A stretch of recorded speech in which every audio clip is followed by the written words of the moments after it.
Romanos capítulo 12, a partir do versículo 1, vai também ter na tela, se você quiser acompanhar, diz assim: Rogo-vos, pois, irmãos, pelas misericórdias de Deus, que apresenteis os vossos corpos por sacrifício vivo, santo e agradável a Deus, que é o vosso culto racional. E não vos conformeis com este século, mas transformai-vos pela renovação da vossa mente, para que experimenteis qual seja a boa, agradável e perfeita vontade de Deus. Amém, queridos? Essa versão que eu li aqui, que é a revista atualizada, é a mesma que está no telão. Então eu quero te pedir, se a sua versão for diferente, vamos ler esses dois versículos todos juntos ali no telão? Vamos lá? Rogo-vos, pois, irmãos, pelas misericórdias de Deus, que apresentei os vossos corpos por sacrifício vivo, santo e agradável a Deus, que é o vosso culto racional. E não vos conformeis com este século, mas transformai-vos pela renovação da vossa mente, para que experimenteis qual seja a boa, agradável e perfeita vontade de Deus para a sua vida. Feche seus olhos mais um minuto. Deus e Pai, graças te damos por esse tempo, Pai. Obrigado porque estamos na tua casa, Deus, nesse encerrar de ano, querendo ouvir do Senhor, querendo, ó Pai, ouvir a tua voz, ouvir teus conselhos. Fala ao nosso coração, Deus, assim como o Senhor ministrou na parte da manhã, nas pessoas que estavam neste templo, Pai. Agora à noite também eu quero te pedir, Espírito Santo de Deus, não deixa ninguém, ó Pai, ficar aqui com pensamento cativo em outro local, em outra coisa que não seja a tua palavra, Deus. E, Pai, que ninguém saia por essas portas, Senhor, da mesma maneira que entrou, Pai. Mas que haja transformação, que haja mudança, que haja novos objetivos e planos para um novo ano que se inicia, Pai. Assim nós te pedimos, Pai. E mais uma vez eu te peço, Pai, humildemente, usa-me, Senhor, como boca do Senhor neste lugar, na vida dos meus irmãos e irmãs, em nome de Jesus. Amém. Amém. Queridos, toda a carta de Paulo aos Romanos é uma carta maravilhosa. Os estudiosos gostam de chamar ela como o maior tratado teológico do Novo Testamento que Paulo escreveu. Do capítulo 1 até o capítulo 11, Paulo trata de questões teológicas, de questões mais complexas. Do capítulo 12 até o final da carta, que é o capítulo 16, ele trata de questões mais práticas.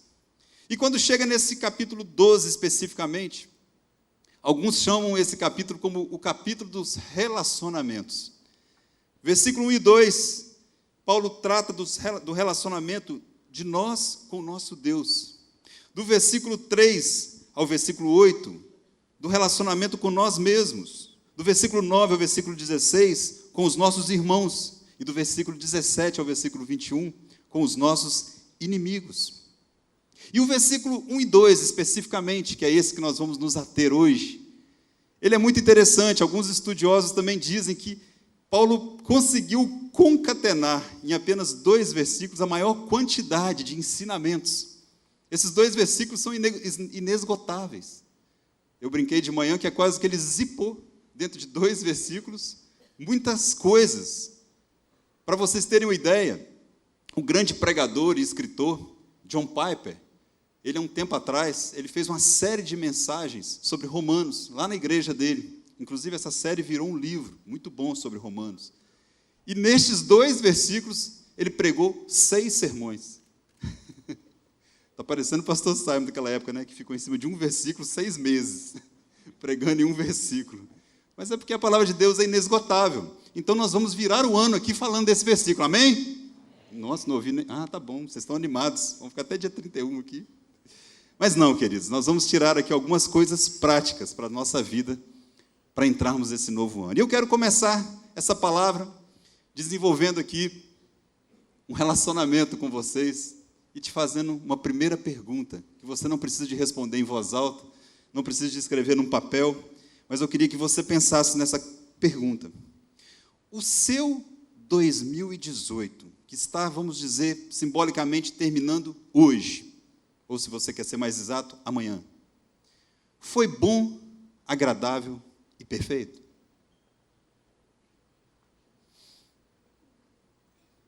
Começou a complicar, pastor. Estava indo tão bem sua mensagem. Então vamos lá, um pouquinho mais. O seu 2018 foi do jeito que Deus queria para a sua vida? Foi do jeito que Deus planejou ou quis? Ou foi mais assim a sua cara? Foi seu jeitão, foi as suas escolhas? Foi do modelo que você gosta, que você escolheu para viver o 2018? Fica com essas perguntas aí. Sabe por quê? O tema dessa palavra, e vou ser sincero, para você pegar uma palavra para meio que fechar um ano, você pensa em muitas coisas. Você pede ao Espírito Santo, me ilumina, me revela algo. E eu pensei muito nesse versículo, sabe por quê? Eu pensei em como nós experimentarmos a boa, agradável e perfeita vontade de Deus em 2019.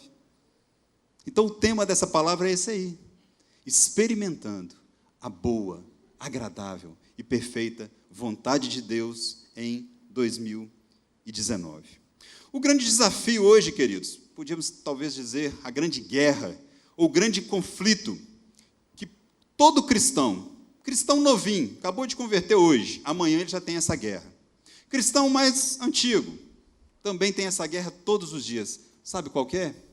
Viver as minhas vontades, ou viver as vontades de Deus para a minha vida. Todo dia. Acordou, levantou, escovou os dentes de preferência, botou sua roupa, vou fazer as minhas vontades no dia de hoje, ou vou fazer as vontades de Deus para a minha vida no dia de hoje. Isso é todo dia, querido. Isso é uma luta. Isso é uma batalha. E é uma luta, sabe, contra o quê? Contra o sistema. Contra o mundo que te diz, faça as suas vontades. Realize-se. Tenha prazer. Está bom para você, está ótimo. Não precisa estar bom para ninguém. E nós somos criados assim. Crianças muito novas. Talvez crianças de 2 anos de idade, 3 anos de idade, já estão cheias de vontades. E quem está deixando elas cheias de vontades são quem? Os pais. A diretora da escola que o pai paga bem. A babá que tem o emprego. Todo mundo querendo fazer as vontades das crianças. Aí chega ao cúmulo de uma mesa com uma família e de repente fala assim, vamos tomar o quê? Vamos tomar, sei lá, Coca-Cola. Ok. Daí 2 litros de Coca-Cola. E coloca na mesa. Aí, a pouquinho, o pirralhinho, a pirralhinha, fala assim, eu quero Fanta. Sim, garçom, por favor, uma Fanta para ela. Queridos, isso vai dar um trabalho quando crescer. Isso vai ter uma dificuldade para parar no emprego. Porque ela aprendeu, passaram para ela uma ideia de que não importa o coletivo, não importa o financeiro, não importa nada, tem que estar bom para ela. Vocês estão me entendendo? Fala um amém, pelo menos. Quem não falou amém, eu sei que dá Fanta. Cada um faz o que quiser, queridos. Eu estou falando que vai chegar lá na frente, no emprego, não vão dar Fanta. No casamento, não vão dar Fanta. Sabe? Numa sociedade, na vida. Na vida, queridos, tem o coletivo. Na vida tem o financeiro. E não dá para ser as nossas vontades. Não dá para ser as nossas vontades.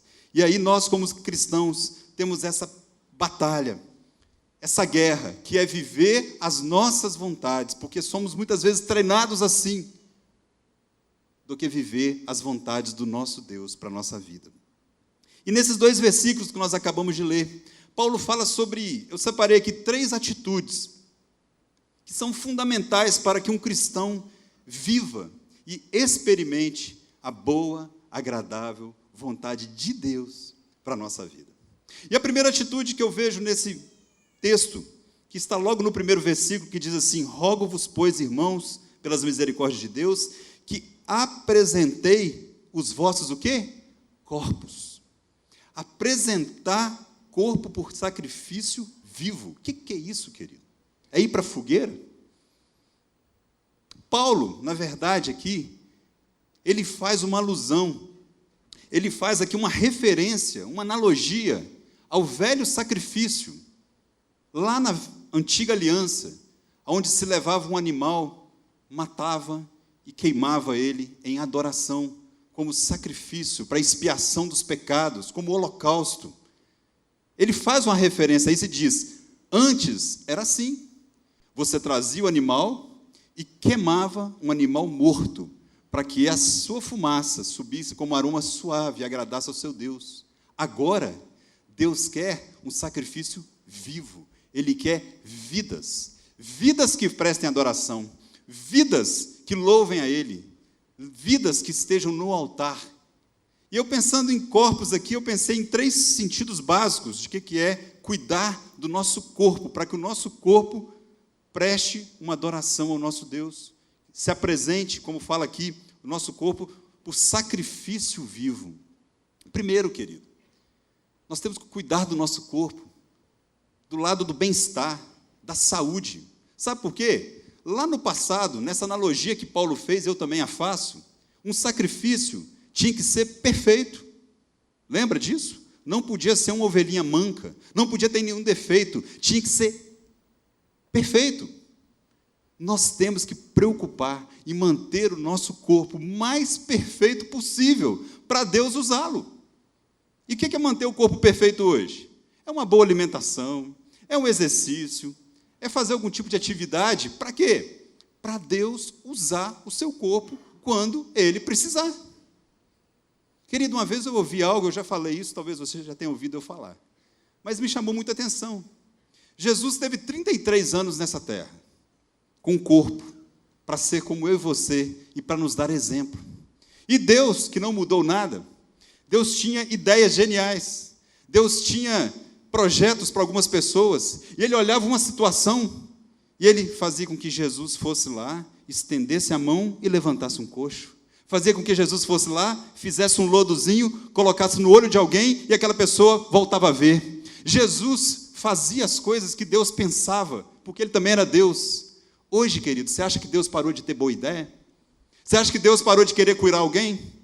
Você acha que Deus parou de querer levantar alguém? Só que o corpo que Ele tem hoje para fazer isso, sou eu e você. É o nosso corpo que Ele usa para estender a mão, é o nosso corpo que Ele usa para puxar alguém da valeta, da sarjeta, é a nossa boca para anunciar, é o nosso dedo para apontar. Querido, você hoje é Jesus andando no meio da terra, fazendo o que Deus quer. Não perca isso de vista, que senão isso não é cristianismo, é qualquer outra coisa, menos cristianismo. Então, para fazermos isso, eu estou preocupado, que se, por exemplo, Jesus falar assim, tem uma pessoa lá em cima do Morro do Moreno, querendo se jogar, corre lá e dá uma palavra para ele. Falar, liga para o Beto, que o Beto eu sei que ele faz triatlo, não sei o quê, eu vou chegar lá morto. Aí vão ser 2 mortos. Eu não estou em condições de dar essa corrida. Estou usando um exemplo bobo aqui, vocês estão me entendendo? Esteja com seu corpo preparado para aquilo que Deus te pedir. Cuide da sua saúde, né, Bruno? Quiserem um personal trainer, a palavra, a propaganda de graça. O Brunão está aqui. Amém? Mas tem um segundo sentido. O sacrifício também, querido. Aqui fala como sacrifício santo. Santo. E o sacrifício do passado tinha que ser imaculado.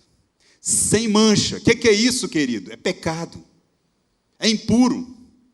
Deus está precisando de pessoas imaculadas, de pessoas mais santas, mais puras, que pequem menos. Você vai parar de pecar? Não. Nós somos pecadores por natureza. Mas você vai ter pecados que você vai conseguir vencê-los, que você vai conseguir derrotá-los. E uma vez eu vi alguém orando, me chamou a atenção, falou, Senhor, me livra dos pecados que eu mais amo. Olha que coragem. Tem pecado que a gente ama, infelizmente, e temos que nos livrar deles, confessar, largar e deixar. E quem sabe uma virada de ano é um bom momento para isso. Ah, Senhor, os pecados que eu tive até hoje, até dia 30 de 2018, eu não quero repetir em 2019, me ajuda, Senhor. E nós vamos orar por isso daqui a pouco. Porque Deus quer usar corpos que pequem menos. E querendo ou não, querido, se você fazer uma análise rápida, quem peca é o corpo. Via de regra. São seus pés que te levam para o pecado. São suas mãos que roubam, que tocam. É com o corpo que a pessoa peca, na grande maioria das vezes. E muitas vezes você peca com o corpo, e muitas vezes você faz alguém pecar com o corpo. Se liga aí, querido. Você pode não estar pecando com o corpo, mas você pode estar fazendo pessoas pecarem através do seu corpo. Querido, e eu esqueci disso no primeiro tópico, eu não posso esquecer. Você tem 2 motivos para cuidar desse corpinho que Deus te deu. Muito, muito simples. O primeiro que é o único que você tem. Então, cuida bem desse mesmo. Tá? Dá um jeito, tal, corta o cabelinho, faz o que você quiser, mas é esse mesmo que você tem para cuidar. Então, cuida bem. Mas isso aí é de menor importância. O mais nobre, o mais sublime, é que ele é templo do Espírito Santo. Ah, querido, então cuida bem. Cuida bem, porque não é qualquer coisa que mora aí, não. É o Espírito Santo de Deus que habita nele. Então, ele tem que estar bem cuidado quanto à saúde, tem que estar bem cuidado quanto ao pecado, e aí o sentido, que tem mais a ver com o sentido que Paulo falou aqui, é o cuidado que temos que ter quanto toda atividade, tudo que fizermos. Tudo que fizermos. Tem uma versão, que na verdade é uma paráfrase, que eu uso muito para estudo, para só ter uma ideia, que é o Gene Peterson, ele pegou a Bíblia, ele é um grande escritor, ele faleceu esse ano, coitado. Ele foi olhando ali no original e foi escrevendo como um grande escritor que ele era chamado do príncipe das letras, e ele criou a The Message, e foi traduzido para o português como A Mensagem. E na A Mensagem, esse texto que começa assim, rogo-vos, pois, irmãos, pelas misericórdias, ele colocou assim, portanto, com a ajuda de Deus, quero que vocês façam o seguinte, entreguem a vida cotidiana, dormir, comer, trabalhar, passear, a Deus, como se fosse uma oferta. É isso que é oferecer por sacrifício vivo. É tudo o que você fizer, ser como uma oferta a Deus. Uma oferta. Nosso corpo, Senhor, queridos, tem que ser um oferecedor de oferta o tempo todo. Mas como assim, pastor? O que é oferta? Oferta é tudo que agrada a Deus. Fez alguma coisa, agradou a Deus, é oferta a Ele. Não agradou a Deus, provavelmente você está ofertando outra coisa. Provavelmente o diabo. Que tudo que Deus não gosta, o diabo gosta. E aí, queridos, nós temos que ter esse intuito o tempo inteiro, tudo que fizermos, tudo que colocarmos à mão, ser como oferta a Deus. Eu estava me lembrando, quantos ministérios lindos aqui na igreja. Cada ministério, cada pessoa que entra no hospital, num presídio, numa van para fazer uma oração, seja lá onde for, é oferta a Deus o tempo inteiro. Nós temos o ledo engano de achar que ofertar ao Senhor é aquele momento que canta-se um cântico, que você vem ao altar, como fizemos agora há pouco, e coloca ali no envelope uma nota de algum valor, um cheque, um cartão e oferta. Também, mas o nosso corpo tem que ser oferecedor de ofertas. Essa semana passada, agora no Natal, alguma TV aí fez uma reportagem que me chamou muita atenção. Um motorista de ônibus, como outro qualquer, todos os dias, ele está ali dirigindo o seu ônibus, um ônibus circular da cidade de não sei aonde, que eu não guardei o lugar. Aonde? Rio. E ele para, ele até sabe o que é muito interessante, ele para num ponto, e ali tem uma senhorinha de 80 e poucos anos, e ela não consegue andar, porque ela teve paralisia infantil, alguma coisa assim. Ele sai do ônibus, desce, pega ela no colo, e coloca ela na primeira cadeirinha, e segue a viagem, até chegar numa banca de revista, onde ela trabalha, sentado o dia inteiro na banquinha de revista. Chega na banca, lá perto, ele desce, coloca ela no outro ponto, algum parente dela lá, leva ela para a banca. Alguém filmou isso e chamou muita atenção. Por quê? São pessoas que fazem além do normal. Ele é pago para isso? Não. Ele precisa fazer isso? Não. Mas ele faz. Por quê? Ele quer prestar algo diferente. E se alguém que eu não sei se é cristão ou não é, se tem isso aqui como regra de fé e prática, a palavra de Deus, faz algumas coisas desse tipo, quanto mais nós, que carregamos o título de cristãos, que queremos viver o que a Bíblia diz, que nós devemos viver, quanto mais. Eu lembrei de manhã e vou lembrar agora novamente. Tinha uma mulher, ela tinha 27 anos, e ela estava do lado do leito do seu filho, Billy, de 6 anos de idade. E Billy tinha uma leucemia, e ele estava em estado terminal. E essa mulher, sabendo que seu filho não teria futuro, não teria uma profissão, não ia estudar, não ia ser uma criança como outra qualquer, ele tinha poucos dias de vida, ela ainda teve a coragem de perguntar: filho, o que você quer ser quando crescer? E Billy falou: mãe, eu gostaria muito de ser um bombeiro. Ah, é, filho? Que legal. E a mãe saiu do hospital com aquilo no coração. E ela, naquela tarde mesmo, ela passou no corpo de bombeiro da cidade americana. E parou lá no corpo de bombeiro. E quem veio atendê-la foi exatamente o chefe, o comandante da corporação, Bob. E ela contou isso para ele. Meu filho tem uma leucemia, está em estado terminal. Será que tinha como vocês irem, agora que estiver passando por lá com o caminhão do bombeiro, parar lá, e a gente pega ele, desce, e vocês colocam ele no caminhão, e aí dá uma volta no quarteirão do hospital, só para ele ter esse desejo, para ele passar por essa experiência.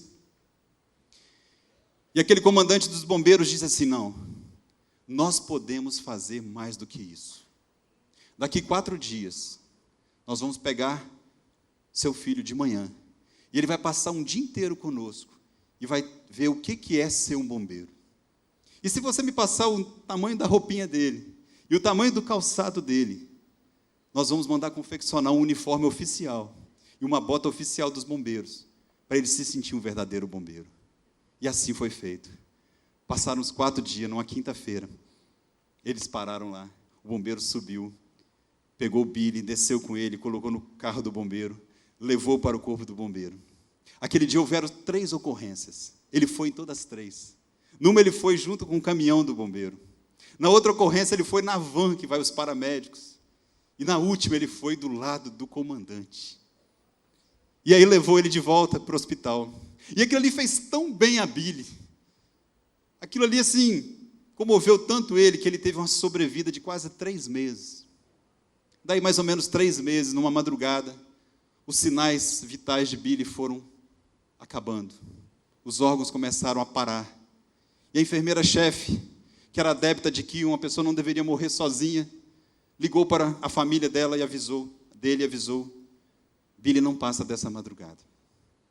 E ela se lembrou do Bob, do comandante do corpo de bombeiros, e ligou para ele e falou: será que você poderia mandar pelo menos um bombeiro para representar o corpo de bombeiro neste momento de despedida do Billy? E aquele comandante disse: não, nós podemos fazer mais do que isso. Quando você ouvir as sirenes tocar e as luzes dos nossos carros chegarem, avise no alto-falante que não é uma emergência, é apenas o corpo de bombeiro indo visitar um dos seus combatentes. E faça um favor para mim, abra a janela do quarto dele. O quarto dele ficava no 3º andar. Passaram-se alguns minutos, começou a chegar um carro pela rua, as sirenes tocando, e o giroflex ligado, e ali parou aquele caminhão, com aquela escada mais giros, e subiram 16 bombeiros no quarto de Billy, e ficaram ali em volta dele, e despediram dele. E Billy disse assim: comandante, eu sou de verdade um bombeiro? Ele disse: sim, você é um dos melhores que já teve.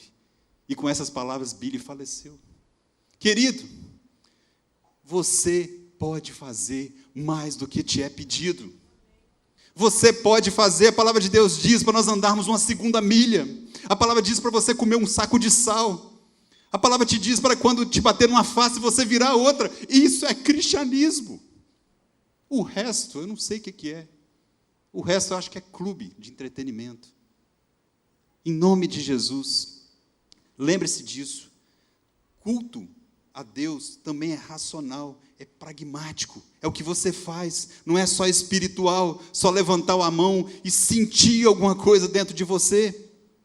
É prática, é praxis. O próprio apóstolo Paulo diz assim: portanto, queridos, quer comais, quer bebais, ou façais qualquer outra coisa, fazei tudo para a glória de Deus. Isso é culto racional. Isso é culto racional. Essa é a primeira atitude que eu e você podemos tomar, cuidar do nosso corpo em tudo que tem que fazer, para que a boa, agradável e perfeita vontade de Deus se manifeste em nossa vida nesse novo ano. Amém? A segunda atitude que eu vejo que Paulo nos mostra aqui nesse texto, nesses 2 versículos, ele continua o versículo e fala assim: e não vos conformeis com este século, mas transformai-vos pela renovação da vossa mente. não conformar e transformar este século pela renovação da nossa mente. O que é isso? É cuidar da nossa mente. Cuidar da nossa mente. A palavra século aqui, querido, significa o estilo de vida do mundo. A filosofia que está por trás das atitudes, do comportamento, das ações de quem não teme a Deus. Isso é o século que nós vivemos. O mundo não tem valores absolutos, não tem ética absoluta, tudo é relativo, tudo é permitido, tudo é aceitável.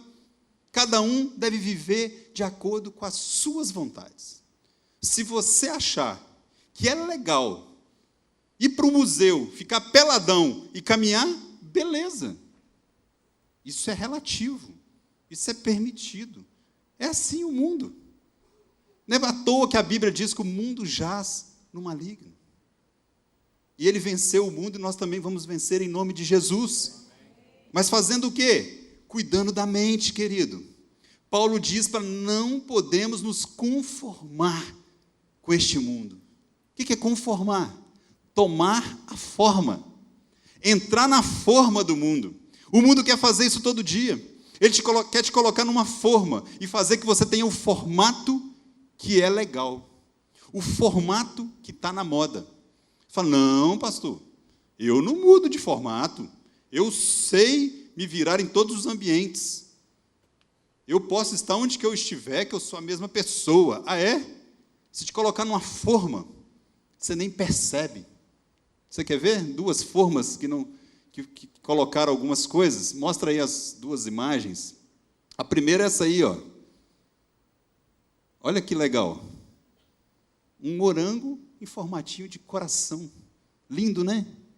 E você sabia que o mundo às vezes faz isso? Você já é saboroso, você já tem essência, você já é bonito, você já é cheiroso, mas não presta, tem que ser em formato de coração. Não é assim? E a outra? Olha lá, uma melancia quadradinha. Aquilo ali em cima é uma caixa de vidro que um japonês maluco lá de uma ilha começou a produzir, e ele produz todas as melancias dessa forma, quadradinha. Eu tenho certeza que a melancia nem nota, ela nem deve saber que melancia é redonda. E é assim que a gente fica quando está no meio da forma do mundo. Você nem nota que o negócio está errado. Você nem sabe. E é interessante, sabe por quê que esse homem, esse senhor, teve essa ideia brilhante de fazer uma melancia quadrada? Ele explicou. Para facilitar o armazenamento e o transporte. Pensa num trem difícil você armazenar a tal da melancia redonda. Não tem lado. Todo lado que você coloca, rola. Então, fez quadrado, quadrado é facinho. Ah, querido, o mundo muitas vezes faz assim. É muito mais fácil você sair daqui e chegar ali se você tiver um formato diferente. Pegou a visão? É muito mais fácil atingir o cargo tal, em tal lugar, se você for no formato tal. É desse modelo que o mundo faz, queridos. Não se conforme com este século. Muito pelo contrário, o cristão deve ser um eterno, inconformado. Inconformado com o relativismo moral, inconformado com as falcatruas, inconformado com as mentiras que se falam neste mundo, inconformado com a corrupção. Em nome de Jesus, eu quero crer que esse novo congresso e esse novo presidente vai ser inconformado com algumas coisas que eles estão dizendo que são inconformados. Porque se não for assim, não adianta nada. Temos que ser inconformados com o que não presta, com o que é sujo, com o que nos arrasta para baixo, para baixo.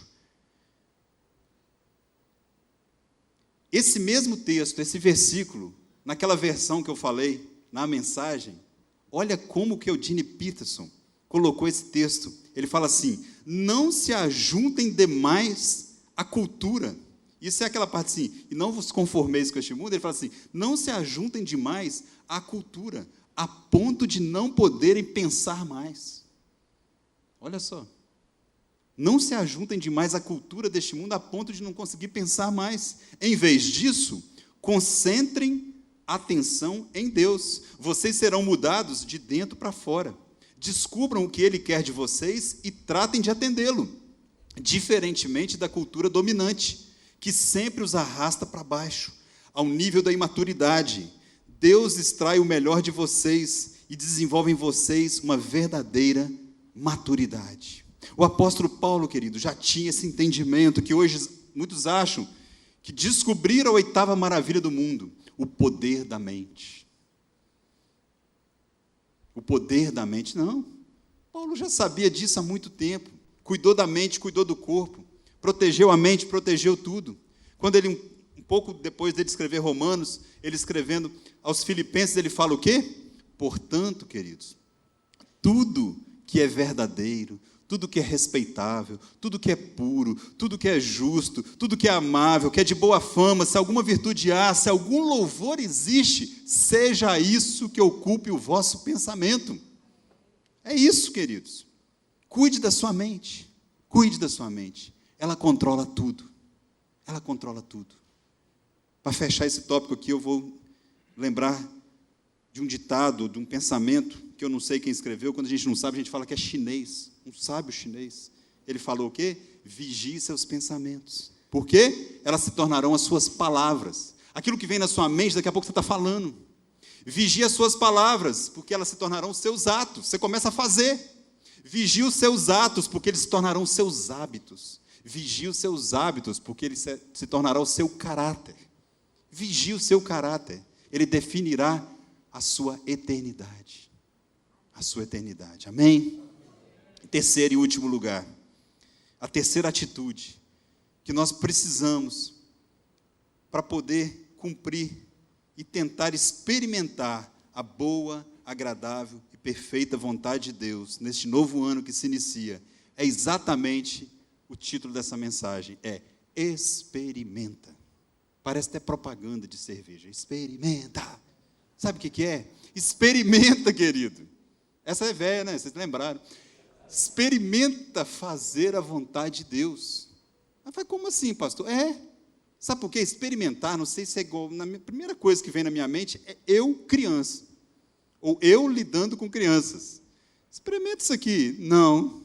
Mas experimenta. Não. E não experimenta de jeito nenhum. Por quê? Porque a aparência não é muito agradável. Porque o cheiro talvez não é muito agradável.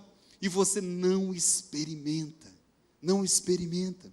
E nem sempre, querido, eu vou te enganar não, vai parecer agradável, perfeito e bom para você. Muitas vezes a aparência realmente não é agradável. Muitas vezes não é muito bom no primeiro momento. Muitas vezes naquele exato momento não vai ser nada de perfeito para você. E por isso a gente não quer experimentar o que Deus tem para a nossa vida. Porque o tempo de Deus é diferente do nosso. A visão de Deus é diferente do nosso. Você quer ver uma ideia? Você quer ver uma coisa? Para você, pior coisa que existe na vida, pior, fala se é pior, o que você acha? Fala aí. O Flamengo, não, o Flamengo perder não é tão pior assim para quem não é flamenguista. Não, a pior coisa é a morte, né? E para Deus, será que é? O Salmo diz assim, agradável aos olhos de Deus é a morte dos seus santos. Olha só, o que para a gente é o que tem de pior neste mundo, é a morte. Para Deus, Ele quer que a gente esteja para pertinho dEle. Só para vocês terem uma ideia de como que é diferente os nossos desejos, o que é bom para nós e o que é bom para Deus. Então, nem sempre o que é bom, perfeito e agradável para Deus é bom, perfeito e agradável para nós. Para nós. O reverendo John Guedde, lá no ano de 1843, 1848, ele chegou num lugar chamado Novas Hébrias, que eram as ilhas, lá no Pacífico Sul. E quando ele chegou ali para ser um missionário, para implantar a igreja e tudo mais, ali tinha um povo bárbaro, um povo mau, um povo totalmente pagão, sem temor de Deus, sem nada. E tão logo ele chegou, não passou muito tempo, eles mataram a esposa dele, ainda novinha, estrangulada, e o prenderam. E ele conseguiu ser muito sincero, ele falou, já que eu vou morrer, eu vou falar a verdade. O que vocês estão fazendo desagrada ao Deus Todo-Poderoso, pananã, pananã, pananã, pananã. E eles assustaram, e não o mataram, e começaram a querer ouvir mais desse Deus. E passaram-se 26 anos, John Guedde saiu dessa ilha, e o que se fala dele até hoje, quando ali chegou, não existia um cristão. Quando dali saiu, não existia um pagão. Toda a ilha se converteu por causa da vida desse homem. Não era bom, querido. Não era perfeito, não era agradável no primeiro momento. Mas tinha um plano. Deus tinha algo para aquele camarada. Quantos hoje não experimentam coisas extraordinárias que Deus tem para a sua vida? Por quê? Por conformidade. Por, por comodismo. Por preguiça mesmo. Tem preguiça de experimentar o que Deus tem para você. E você sabia que a palavra de Deus nos dá base para nos falar que muitas das bênçãos de Deus, para mim e para a sua vida, estão condicionadas a nós mesmos. Estão condicionadas a nós nos movermos em direção da bênção. Está condicionada a nós termos fé para receber aquilo. Quantos milagres de Jesus, Ele condicionou a fé da pessoa que recebeu o milagre? Quantos? E ainda é assim até hoje.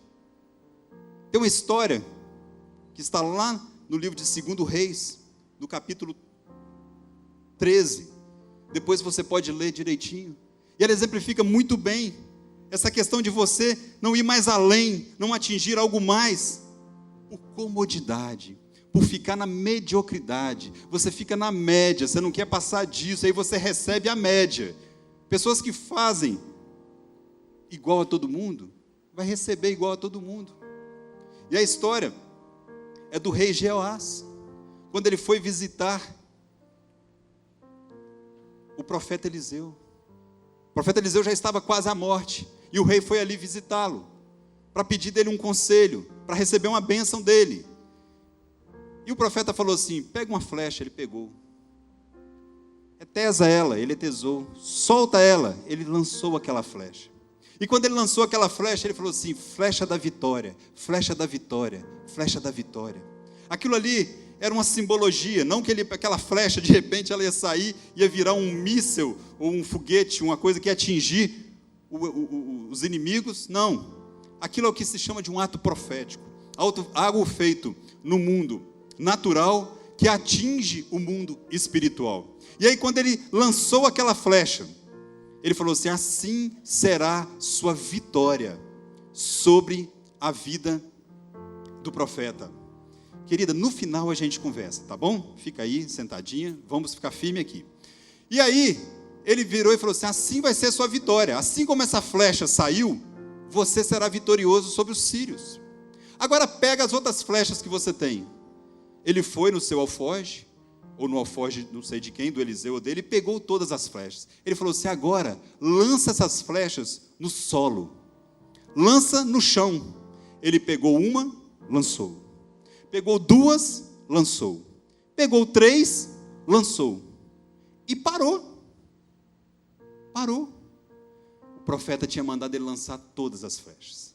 Ele parou na terceira. E o profeta ficou chateado, ficou nervoso com ele. Falou: por que você parou? Era para você ter jogado 5 ou 6, porque assim seria a sua vitória sobre todas as batalhas com os sírios. Como você parou na terceira, você vai ter 3 vitórias. E quando chega no versículo 25 do capítulo 13 de 2 Reis, fala que foi exatamente 3 vitórias que ele teve sobre os sírios. Querido, quantas vezes a nossa vitória, ou aquilo que Deus tem para nós mesmos bloqueamos, nós mesmos não fazemos aquilo que Deus quer, por comodismo, por preguiça, por qualquer coisa que não seja apenas fazer aquilo que Deus quer. E eu quero concluir essa palavra dizendo que para conhecermos a vontade agradável de Deus, muitas vezes nós temos que primeiramente sermos agradáveis a Deus. O texto é muito claro em dizer que ele roga, ele fala: rogo, irmãos, pelas misericórdias de Deus, que apresentei os vossos corpos por sacrifício santo e agradável a Deus, para no final o quê? Para que Deus expresse a sua vontade agradável a você. Muitas vezes nós precisamos primeiro ser agradáveis a Deus. Deus Todo-Poderoso. Deus faz o que quiser. Deus abençoa quem Ele quiser. Mas a palavra de Deus deles está cheia de exemplos de que Ele quer coração que ama Ele. Ele quer pessoas que se entreguem a Ele. Ele quer pessoas que Ele se agrade. E o melhor exemplo na Bíblia que eu conheço disso é exatamente Noé. Noé, lá em Gênesis 6, no versículo 8, fala que Noé achou graça diante de Deus. Noé achou graça diante de Deus. Diante de um povo que estava perdido, onde a maldade entrou, a injustiça, toda forma de pecado. Chegou a dizer que Deus estava chateado de ter feito a criação e falou: eu vou aniquilar esse povo. Deus achou graça num homem, Noé. E continuando o versículo, ele fala assim: Noé era um homem justo e íntegro. Justo e íntegro. Capítulo 7, versículo 1 fala assim: porque reconheço que tem sido justo diante de mim no meio desta geração. Isso é Deus falando para Noé. Ele achou um cara justo no meio de um monte de gente injusta. Me mandaram um dia desse uma frase, querido, eu até repassei ela no meu Instagram, que diz assim: o errado continua sendo errado, mesmo que todo mundo esteja fazendo. O certo continua sendo certo, mesmo que ninguém esteja fazendo. Era Noé, nenhum justo, e ele sendo justo, Deus olhou, opa, achei graça nesse camarada, diante de todo mundo. E além de justo e íntegro, Noé tinha mais uma qualidade: Noé era obediente. Obediente. Ah, querido, justo, íntegro e obediente. Está aí uma pessoa que Deus olha lá de cima e fala: achei graça, vou abençoar esse cara, a família dele. E aí o que acontece? Noé, ele foi obediente, ele experimentou fazer a vontade de Deus para a vida dele. O que ele fez? A vontade de Deus, o projeto de Deus, o que Deus tinha para ele era uma coisinha fácil: fazer uma canoa de garrafa PET para toda a família dele, é isso? Uma arca. Uma arca como? Deus deu as medidas, Deus deu os modelos, e ele tinha que ir lá, pegar a lenha, fazer a madeira. Não tem a mínima ideia como é que era o serrote daquela época, como é que era o prego, como é que era tudo. O negócio era tão complicado que ele ficou 120 anos fazendo essa tal dessa arca. Essa arca era maior do que esse templo. Ela tinha 137 metros de comprimento, 23 metros de largura, mais ou menos, e 14 metros de altura. Ela aguentava 22 mil toneladas. Em torno de 45 mil animais caberiam dentro daquela arca. Hoje se tem em torno de 18 mil espécies de animais conhecidas. Olha o tamanho da arca do Noé. Mas Noé resolveu fazer o que ninguém estava fazendo. Noé resolveu fazer aquilo que Deus pediu a ele, mais ninguém. E fez, e foi fazendo. E as pessoas deviam passar e falar: é doido. Arca para quê? Nunca choveu na terra. Esse negócio vai flutuar aonde? Que rio é esse? E ele fazendo. 1 ano, 2 anos, 3 anos. E fazendo, e fazendo. E Noé, queridos, teve um resultado. Quando você experimenta fazer a vontade de Deus, quando nós estamos dentro do projeto de Deus para a nossa vida, e esse é meu desejo para você, querido. Não saia fora daquilo que Deus tem planejado para você. Não saia fora daquilo que Deus um dia te falou, daquilo que Deus te pediu, do dom que Ele te deu. Fique dentro dele, sabe por quê? Acontece igual com Noé. Quando Noé estava literalmente dentro do projeto de Deus, dentro da arca, com a sua família, com as portas fechadas. Ah, era bom, perfeito e agradável ali dentro. Não, era catinguento, sem espaço e quente, imagino. Mas era o centro da vontade de Deus. Era o centro da vontade de Deus. E aí quando começam os dilúvios da vida, quando vem as tempestades, quando vem a inundação, começa a morrer um, começa o outro a gritar, começa tudo a ficar arrasado. O que Deus faz com aquele que está no centro do projeto dele? Deus começa a flutuar em cima dos problemas. Deus vai subindo, vai tirando ele daquilo tudo que está inundando e vai fazendo ele flutuar e salva e livra toda a sua família. Assim foi com Noé, porque ele simplesmente experimentou fazer a vontade de Deus para a vida dele. Amém, queridos? Eu vou pedir a banda para subir. Querido, este é meu desejo, e eu tenho certeza que Deus também quer isso para a sua vida. Que neste ano que se inicia, você procure estar no centro da vontade de Deus para a sua vida. e experimente as coisas boas, agradáveis, perfeitas que Ele tem para você. Que Ele tem para você. Amém? Muito obrigado por você ter assistido ao nosso canal no YouTube. Se você gostou dessa mensagem, clique no botão de inscrição abaixo para que você seja notificado dos próximos vídeos. Se o nosso ministério te impacta e você quer ser nosso parceiro para juntos alcançarmos mais vidas, os nossos dados bancários estão na descrição do vídeo. Obrigado mais uma vez por você ter assistido o nosso vídeo e não se esqueça de se inscrever no canal.